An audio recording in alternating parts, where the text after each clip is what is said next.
What is up, beautiful people? This is Christian from the Successful Spiritualpreneur Podcast, and today I'm very excited to have Tom Cronin on the show. And after 26 years as one of Australia's leading bond and swap brokers, Tom Cronin discovered meditation at his crisis point.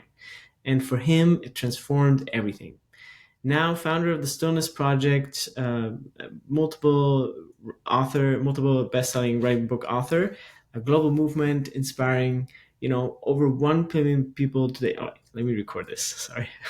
It's okay. Now founder of the Stillness Project, a global movement inspiring 1 billion people to sit in stillness daily.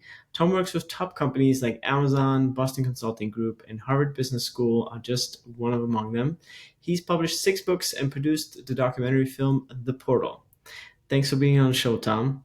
Hey, it's great to be here. Thanks for inviting me along. Looking forward to our chat today.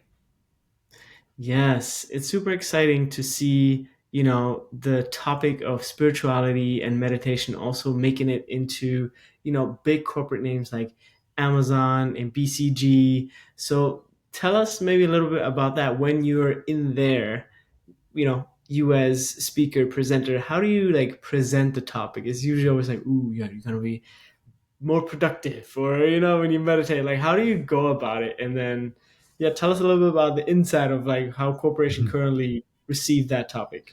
I think like any teacher, if you're teaching quantum physics at university or if you're teaching maths to, 8-year-olds in second class or third class, you always need to adapt your information flow depend upon the level of your recipient, the level of the recipient's ability to receive that information. And this is in all of life. It's not just teaching meditation, it's actually all of life. Is that what tends to happen sometimes is that we deliver the information that we have to deliver, whether it's a friend, a family, or your client, rather than the information that they're able to hear. And that's what leads to very often overwhelm.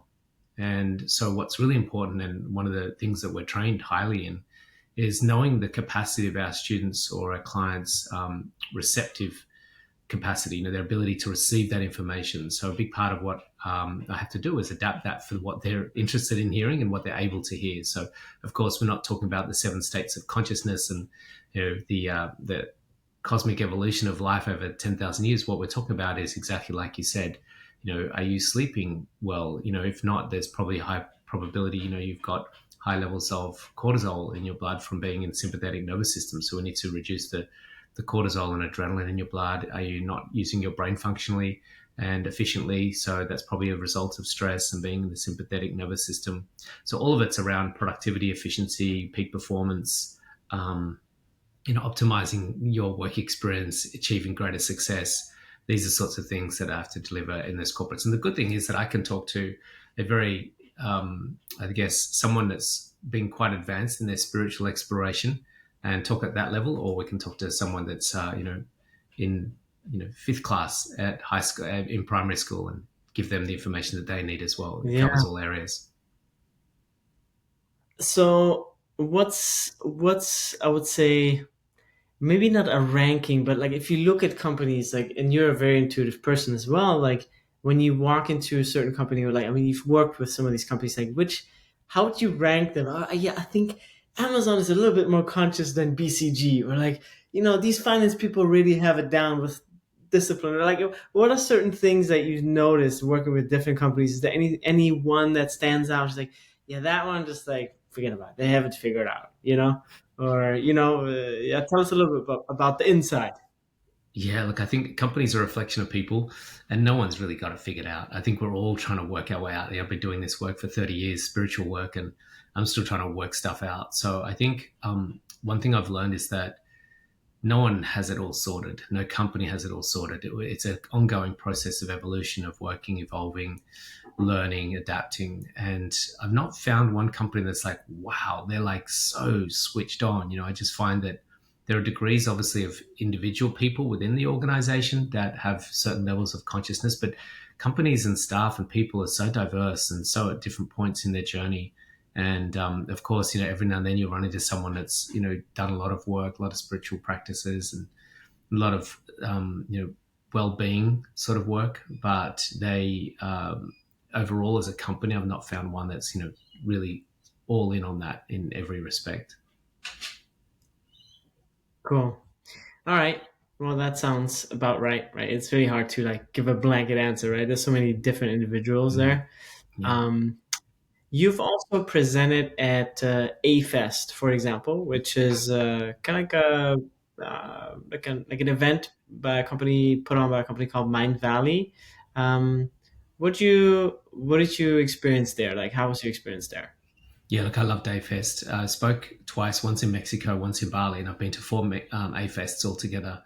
And I'm not sure if they still hold them. I think they got Mind Valley University now, and maybe they still have A-Fest. I'm not sure, but it was an amazing experience of 500 conscious leaders coming together over 4 days. And it was an honor to speak at the Mexico and the Bali one in front of such inspiring people and to be chosen to be up on stage there. And just the overall atmosphere of being around a group of people that are very dedicated to making the world a better place, very dedicated to their own personal growth as well, is always inspiring. There's a saying I like to use that when lampposts congregate, it's very bright, but ultimately lampposts' most useful purpose for them is to space them out along street corners in the dark night. So of course it's good when we hang out, but it's our best work is actually when we disperse from those types of experiences and go out into the world and do the things that we do.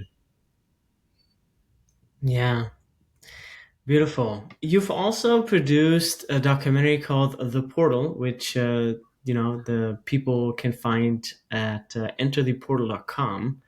And I was wondering, what was your inspiration to make that documentary?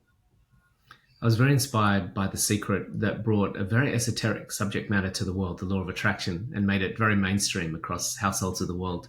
And it was really one of the first documentaries that brought this idea of personal development, spirituality to the screen and to film. Really, documentaries used to be about whales and dolphins and things like that. So it was really quite interesting that we'd seen one of the first documentaries in wellness and spirituality. So that inspired me to start exploring the idea of bringing a documentary about meditation. And so The Secret had such phenomenal success that we had the same intention. We didn't have the same financial success, but it was amazing to make a film that showcased the power of meditation against someone in crisis. So we had 6 individual stories that faced a crisis and how meditation would help them get through that crisis. And then we looked at humanity's potential crisis or impending crisis and how potentially if we used meditation, we could prevent that type of crisis as well. Wow. And how long was the entire process? And the reason I'm asking this is because, when people start, for example, these days making content, it's usually, social media, short form content, that type of stuff. And more people are also getting into YouTube, which is more longer Mm. form content. And of course, one area is also kind of like documenting whatever it is that you do or that you're passionate about. So how was that process for you? Because I am also in the process of making a documentary about tea, actually. It's going to be called One with Tea. And the core themes there are tea, spirituality, and entrepreneurship. So, and tea being kind of like the ultimate, or not the ultimate, the universal denominator in bringing people into alignment with themselves. And so, yeah, tell me about your process with the portal. Like, how, because it's just so much more than people can imagine to make a documentary. It's like, oh, come on, it's just 30 minutes of film can't be that hard, or 40 minutes, whatever it is. So, yeah, tell us about Yeah, that. it was, to be honest with you, it was really brutally challenging. It was the hardest thing I've ever done, and the reason being, firstly, that we set out to make a feature film, so it was feature length film to be screened in cinemas. So it was really up there. We wanted to make something like Inconvenient Truth, Super Size Me, one of those big films, What the Bleep, and the film that were kind of sort of were following in those footsteps. And the thing I would suggest if you're making a documentary, which we didn't do and I wish we had done, was to get very clear about the end point, which is how you're going to sell that film, how you're going to extract revenue or support yourself through that process. We had a large number of investors. It was a very expensive project, and yeah, it was a very difficult project because you start with the intention here, but making film is a long process and it takes time, but also involves a lot of people, and a lot of people need to all be on board and make that same creative intention and vision. They're all putting their own creative stamp on that, and so it's very hard to get exactly what you want with film. And most filmmakers will find this. It's, you can have the best directors in the world, and the film just not quite get to where they wanted to get it to. And there's so many ingredients that need to come together with film. It's different from a book or a painting that's just you and the book, or you and the painting. Whereas with film, there's like so many people, usually in a feature film that's 90 minutes long, having to put their creative intention into that. So it was very challenging. It was very expensive, and it was hard to get it to where we wanted to get it to, and to have the same level of success we had intended to, because the streaming platforms had come in and that changed things quite dramatically since then. Yeah. Yeah, it's pretty crazy to see like whenever we create something, right? Especially for a documentary, like the team size is a little bit bigger than normal. It's not just two or three, it's usually, 5, 10, maybe even 12 people, maybe even more, Mhm. So of course if you have 5 out of 12 who are great at the skill but don't share the vision, don't really get it, it's like that is when it goes downhill. So it's really hard to find, I mean, 10 people who are like spiritually aligned on your mission and also have the skill set to execute Mhm. that. So I think that is the hardest kind of bringing those kind of people that in that recipe of people together. Oh, how are you So going to yeah. distribute your film? What do you feel is the outlet? Where do you want it to be seen? Also, we're gonna do probably like a 30-minute documentary. I'm not entirely sure on the length. Maybe we'll do two 30-minute parts, but our strategy is a little different. We're gonna just put it on YouTube and, have people get familiar with it that way. And then, okay, because when people spend time with you, they're just like, okay, I like this guy. I trust this guy. This is really cool. Like, I can't believe he did that, but like, because I think anyone who made a documentary, there's a level of like, what's the word?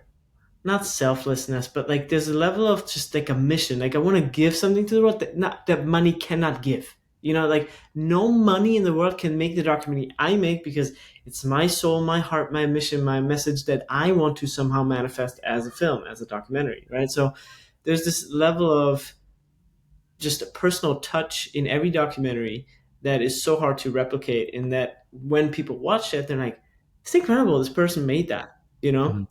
And so yeah, our strategy is, putting it on YouTube. It's mainly about, tea, spirituality, and entrepreneurship, and the goal is for people to again be exposed to the material and be like, oh, that's really amazing, I didn't know making tea was that hard and that special, and it requires that level of excellence. I want to try some of these tea that he has sourced or farmers that he's visited. Like ours is a little bit different because it's tied to a product, which is tea, right? So yeah, but I don't expect it to make big money or be a big hit. It's kind of like just one of these things where it's like, I want to share this message with the world. A documentary is a great pathway to do so, and sharing your heart with the world. Beautiful. Sounds like a great mission. I look forward to seeing it. Yeah. Yeah, I'm excited. It's gonna be cool.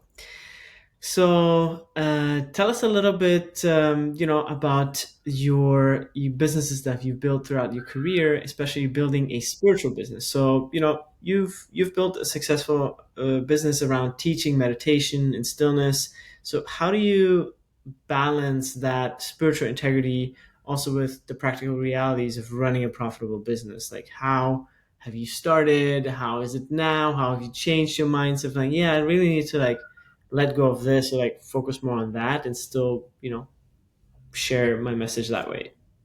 Yeah, I've worked with a lot of conscious leaders, yoga teachers, meditation teachers, breath workers, helping them firstly overcome the block that a lot of us have, which I had as well, which is that it's okay to earn a living doing what you do and doing what you love. And there's a deep rooted, ingrained conditioning that any spiritual practice should be done devotionally and without a financial exchange, which is actually not the case. Certainly in the Vedic tradition, there was always exchanges. Students would always bring gifts or something of value for the teacher in exchange for the value that they're getting. But somewhere along the line, because of Buddhism, I think, and Buddhist monks who walk the streets, begging for food because they weren't allowed to earn any money, that started a sort of a construct in our society that anyone involved in teaching a spiritual practice shouldn't make money, which is just absolutely incorrect, because what we're doing is we're adding value. So a dentist adds value, a plumber adds value, a flight attendant adds value, a real estate agent adds value, and we're willing to make an exchange for the value that they bring to our lives by giving them some remuneration. And so firstly, helping people overcome these blocks around mindset, that we're adding more value than the guy from Coca-Cola. Yet the guy from Coca-Cola gets $15 million in stock options and shares and salary. So, we have to really start to, firstly, within our own selves, go, well, I'm bringing a lot of value to people's lives. I'm giving up a lot of my time, my expertise. I've spent a lot of money getting qualified in this skill set. So I need to firstly appreciate and respect and expect that I get some remuneration for the work and contribution that I'm making to the world. And then it comes down to your business, looking at what are you offering, what are the products, I call them, or the offers that people can make in exchange for. So I work with my clients to help them get clear on that. So for me, there's coaching programs, there's retreats, there's workshops, there's keynotes, there's corporate trainings, there's books, there's films. These are all ways that I add value to people's lives through the container that the knowledge is packaged into. So a book has knowledge packaged into it, a film has knowledge packaged into it, a workshop has knowledge packaged into it, a retreat has knowledge packaged into it. And so, respecting the importance of the exchange in that is what I teach and what I had to build in my own business. Yeah. Yeah, I also, had to go through that healing with money and making peace and be feeling good with, like, yeah, why are you not worthy of receiving money for what you offer? So yeah, it's a common thing that I think a lot of us go through. And for yourself, if you look back right now and say, well, I think, like, if I knew this sooner, starting a spiritual business or being in the space that I'm at, like, what would you have done sooner? Like, in terms of, I don't know, could be a learning, could be a business tool or a tactic applied, either way. What would you have done sooner? I don't know why I held on to that so long, or. I probably would have bought Bitcoin. It's not what you're expecting, but with my business, gosh, there's so many mistakes I've made, so many things that I wouldn't have done, and so many things that I should have done. Look, there was a big lesson I learned with the Portal film that cost us a lot of money, and it was a very difficult process to go through financially. And I'll leave that at that. But that was a big lesson. I think I would have mainly learned to get more structure to my business and focused on the things that I'm good at and the things that I love. I had a lot of business advisors and coaches and consultants telling me to do all these different things. And ultimately, what I learned and what really started to change the success of my business was when I just simply got down to doing what I love, doing what I'm good at, and focusing on that, which is teaching meditation, speaking on stages, and running retreats. Whereas a lot of the other stuff was, doing online courses and looking at EPCs and opt-ins and funnels, rather than just focusing on the things that I really enjoy doing. So that really changed things, and that's what I teach a lot of. What do you define as a spiritualpreneur? Like, what does that mean to you? How do you define it? I think, we have physical, mental, emotional, and spiritual reality. All four layers are the whole experience of the human reality. Unfortunately, at this point, because of where we're at in our cycle of evolution, a lot of people have yet to realize the fourth one. So so think of ice and water. So water, H2O, it can be the densest that its reality can be is ice. It's the hardest it can be, and that's our physical body. And then it can be water. So if you land on water from a height, it can actually break you or kill you. And so water is also dense, but not as dense as ice, and that's our emotional body. So the emotions move through the physical form.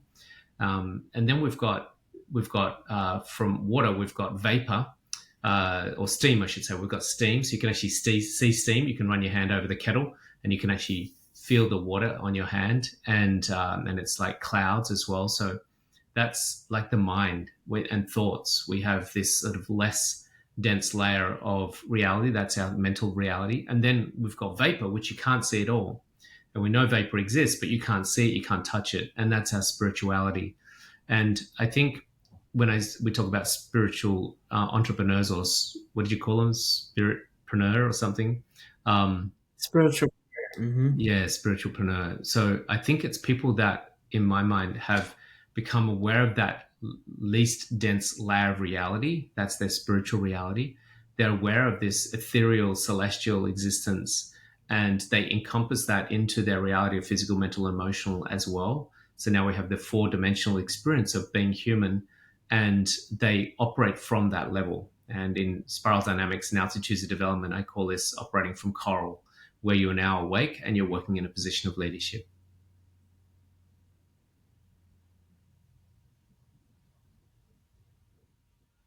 Very cool. Yeah, I love that analogy. I think the from ice to the invisible is a very cool way of like making it tangible and yeah, conceptualize in our minds like what these four different layers mean.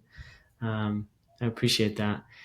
For me, a spiritual entrepreneur is always like I would say like it always comes down to me to like yin and yang in a way, like the divine feminine, divine masculine, Mm-hmm. right? How are you in balance with these elements in your life? Like, are you just, numbers driven and yang and pushing, or are you also able to receive and pull and relax and let go? Right? Like it's this, and that principle applies in so many areas. So yeah, I like that PEMS, physical, emotional, mental, spiritual. I like that layer as well. It's great.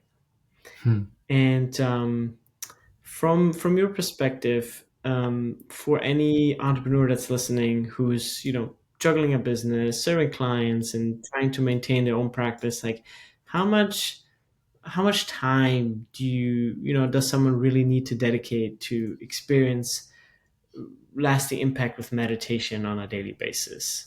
Like, is there a number that you can recommend? Look, I recommend really dipping into that experience of the transcendent. Sorry about the birds in the background. I recommend 20 minutes, once in the morning, once in the afternoon. Um, 5 minutes is a nice sort of reprieve from activity, but it's probably not long enough to drop into those deeper states of meditation. So what we really want to do is we want to transcend the world of duality, transcend the world of form and phenomenon. And not many meditations will get us into that state. I teach Vedic meditation, otherwise known as transcendental meditation. And I find that transcending, going beyond thought, feeling, and physicality is a really key component to what it is to be human, because that takes us into that spiritual existence beyond form, beyond duality. So to do that, we can do that within 20 minutes twice a day. And that is enough at this point in time. Probably sometimes with the world speeding up and the world getting more stimulated, you might want to move that to 30 minutes. But we definitely need to have some time every single day to start to pull back from, we call it a retreat, to pull back from the activity, from mental stimulation, from form and phenomenon, and from subject-object relativities. That means that me, the subject, is being influenced and affected in some way, shape, or form by the object, the thing that I'm listening to, the thing that I'm engaging with, the thing that I've just won, or the thing that I've just bought. So freeing ourselves from that, trap is a really key component. And if we do that consistently, morning and evening, morning and evening, morning and evening, then over time we start to stabilize that reality of spirituality in our existence. I love that. I think that's a great explanation. Where can people find one of your Vedic meditations? What's a good place? Where would you send them? Yeah, so I teach them in person in Sydney or on Zoom, and so they can join in from anywhere around the world. I run them on a monthly basis, so it's a 4-session course where people get a mantra, their own personal resonance or vibration that's going to help them to go deeper in meditation. And so they can go to my website, tomcronin.com, and they'll find meditation in the top tab and be able to find all the upcoming dates and courses that are lying ahead. I love it. So tell us a little bit about your books that you've written. What are the 6 titles of your books, and maybe a little breakdown of what each is about, or what book could be for what person that's Mm. listening? We'll start with the youngest. So we've got Missy Moo Meditates, which is about Missy Moo and her sister Boo, and she's teaching her sister how to meditate, and that's for 5 to 8 year olds. Really beautiful little children's book, and it's got a guided meditation at the back of the book. And then we've got a book called Path to Peace, which is all about the mechanics of change and how we, at any point in time, have a destructive operator, a maintenance operator, or a creative operator operating in our life, being the main influence in our life. This is also called Vishnu, Shiva, and Brahma. And so that book is all about how to navigate through the complexities of life. We've got Spirit and Soul, which is all about the 7 states of consciousness, a little bit more of an advanced book for a lot of my meditation students. And then we've got the Portal book, which is an extract from the film. And it's a beautiful, deeper dive than the film, where we explore those personal stories and a lot of the insights from myself and Jackie, the director, in that book. And that comes with the film. And then there's a book called Insights, which is a collection of insights that I've, intuited through my meditations that I put into a book that people can read as well.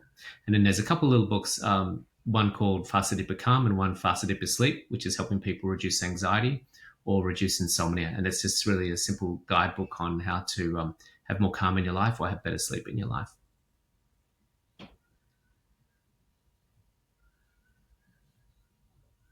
Love it. And apart from your own books, what's one book that has changed your life? Gosh, there's so many. I think Eckhart Tolle's books have always been really impacting in New Earth and The Power of Now. And a lot of Deepak Chopra's books are very impacting. And Neil Donald Walsh's book, Conversations with God, was really impacting. So they're kind of like, I couldn't really drill it down to just one, but there's a few there that people can choose that all played a really big role in my life. Very cool. And what would you say is one of the best pieces of advice you've ever received about building a purpose-driven or spiritual business?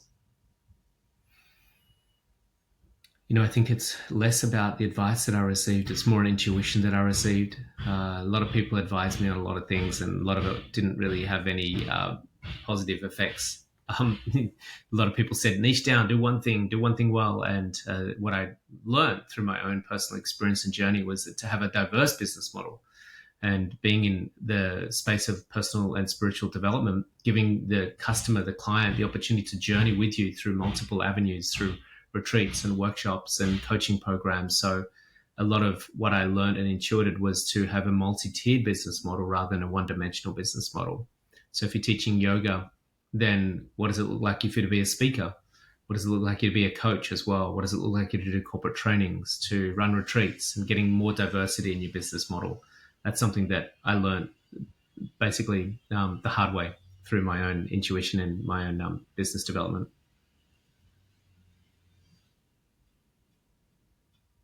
Beautiful. Yeah, thanks for learning that for us. And I had, I had one more question since, we're nearing the end of the episode. And, towards the end of the episode, I always like to give it over to the guest to kind of like paint a picture for us of what their vision of the new earth looks like. So whatever that means for you, but yeah, how does your vision for the new earth look like? Yeah, it's such a simple model, and there's one thing that I see in the future is simplicity. We have so much complexity because we're defined by our differences. Yet when we transcend those differences, we start to realize that there's actually a unified field that we're all part of and we're all interconnected. And that's just not humans, but it's also the bees, the fungi, the whales, and the dolphins. So I see a great deal of simplicity. I see a world where there's very little, if any, conflict. And very little competition, but there's a lot of collaboration, co-creation, a lot of communion, a lot of communication, and a lot of acceptance, a lot of harmony, and a lot of compassion, a lot of kindness. Businesses aren't built for extraction. Businesses are built for contribution. And it's not that complex. We have the capacity to create this. And I'm seeing glimpses of communities being built and established around the world that are starting to have these, I guess, core tenets integrated into them. Of course, they're not going to be perfect. That's the whole nature of the relative field. It can't be perfect. The only perfection is the divine or source or God. And that it manifests itself into imperfection. So we'll never get to perfection. But I think we can definitely be better. And we've got to start breaking free of these shackles of perceived differences, perceived competition, and perceived conflict, and start to let love prevail, let kindness prevail, let compassion prevail, let understanding prevail a lot more. Beautiful. I love that. And what are any last words you'd like to share with the audience and on the listeners here? And then last question would be where people can find you. Mm.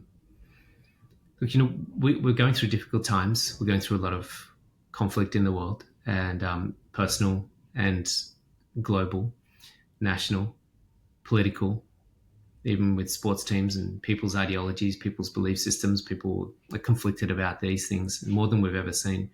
It's very hard for people to hear a point of view that someone doesn't like. And then, of course, we have to try and do whatever we can to persuade them to like us in a different way, or see things in a different way. So, what I would like to leave with people is that crisis, pain, suffering, it's not something that we're a victim to. It's something that we have an opportunity through. We have an opportunity through that to learn, to discover more about ourselves.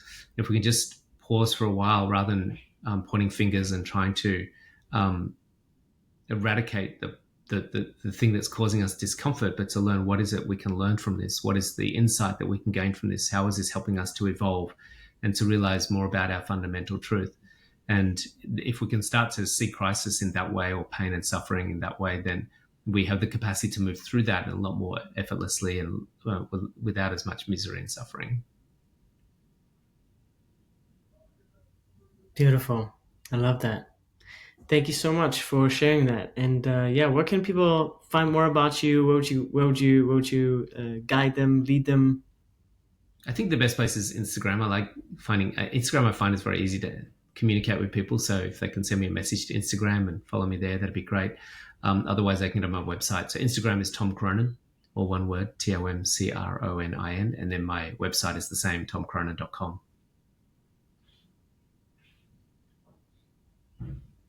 Amazing. Thank you so much for sharing all your wisdom, all your heart, and that you are bringing to the show. Really appreciate it. Thank you, Tom. Thanks for creating the space and holding space for us and providing this for everyone. Thanks for listening, everyone. It's been great sharing space with you